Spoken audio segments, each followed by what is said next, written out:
It's exciting to search for waterfront homes for sale in Punta Gorda. They have great views and often great boating opportunities. The more you look, the more questions you might have. Or maybe you don't know what questions you should be asking. Yo, I'm Adrienne, longtime Florida Realtor, and I'm here to help you get your Florida life. If you're like most of my customers, Punta Gorda's waterfront homes look mighty tempting. Maybe you want to dock your boat behind your house, or maybe you just want to look out the back and see water. After all, you can sit on your lanai year-round in Punta Gorda. Why not look at water? And frankly, it's pretty easy to find waterfront property in Punta Gorda. Canal front homes take up a good portion of our city. However, when you get more serious about buying, you may notice that all waterfront homes are not the same.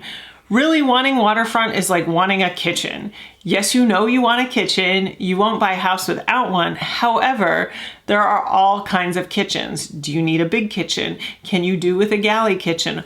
Waterfront is the same in that you might want a nice view to look out while you drink your coffee, or you might want to dock a sailboat and a powerboat behind your house. Plus, along with waterfront, you are likely to want a kitchen.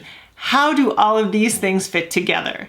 In this video, I'm going to get you started on the right track so you can narrow down your search to homes that really fit all of your needs while sticking with that waterfront dream. If you want more details on waterfront property in Punta Gorda Isles and Burnt Store Isles, I have separate videos on both of those that really break down those neighborhoods. But this video will get you started. The first thing you need to know is you're likely to find yourself balancing the house and the boat needs, especially if you're in a couple. One might focus more on the house and the other only cares about the dock and likely the garage. Those two seem to go together. You might make a list saying you want 3 bedrooms, a 3-car garage, very updated and on sailboat water. Another important bit of criteria though that everybody has is your budget. How much do you want to spend? When you put all of these things together, you might find that they don't really fit.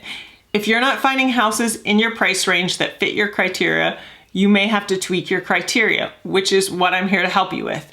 If you're set on having a sailboat and you only find older homes in your price range, you might decide to either up your price range or expand into older homes that you can renovate over time. You might also decide that sailboat water isn't for you. Now, hear me out on what I'm about to say. You may not have to do this, but I've had customers look around for a while and go as far as docking their boat at a marina to get the style and the upgrades in a house they want. That is a little extreme and not the norm for a serious boater, but it is frequent to tweak other aspects of your waterfront criteria. Let's talk about some of those. This leads us to number 2. The closer you are to open water, the more you are going to pay. Add into your criteria list that you want to be under 15 minutes to open water, and you're going to pay more than someone in a similar neighborhood that has a similar house that is 45 minutes from open water. So if you're not seeing the houses you want for your price that are that close to open water, you may think about expanding to 30 minutes from open water.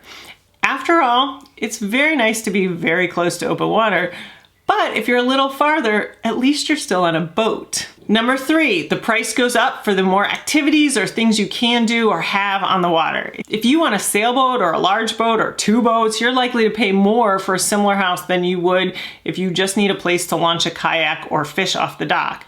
Sometimes people come to me and they have heard that sailboat water is the best. It is generally the most expensive, and of course, if it is the best if you want a sailboat or a boat that can't go under a bridge, but make no mistake, homes in the powerboat section and other waterfront sell every day. Most people cannot tell what section they're in from the front of the house or the curb appeal. The real biggest differences between sailboat and powerboat are the bridges and the price.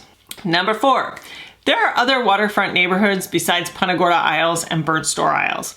Punta Gorda Isles and Burnt Store Isles are the 2 biggest waterfront neighborhoods in Punta Gorda, so they get talked about the most. However, you could look in Rio Villa in the south, or Charlotte Park has some waterfront. Finally, there's also Burnt Store Marina in the very southern part of Punta Gorda. Not all of the homes and condos there are on the waterfront, but the complex is on fantastic boating waterfront. You do pay to dock your boat. They have wet and dry storage. And frankly, if you're a boater, you might love owning a place in the marina. Number 5, views and waterfront size make big differences. It might seem obvious that a good view raises the price, but sometimes a good view happens on smaller waterfront lots. Long canal views, for instance, often, but not always, happen in between streets. It can lessen the waterfront and the turning radius for a boat. So if view is more important than boating, sometimes those can be great spots, or vice versa. As I've said, it's all a balancing act. If you want to know more about buying waterfront homes in Punta Gorda, please subscribe. I post new videos every Wednesday. You can also check out my free boaters relocation guide in the description. Thank you for watching. I look forward to seeing you next Wednesday.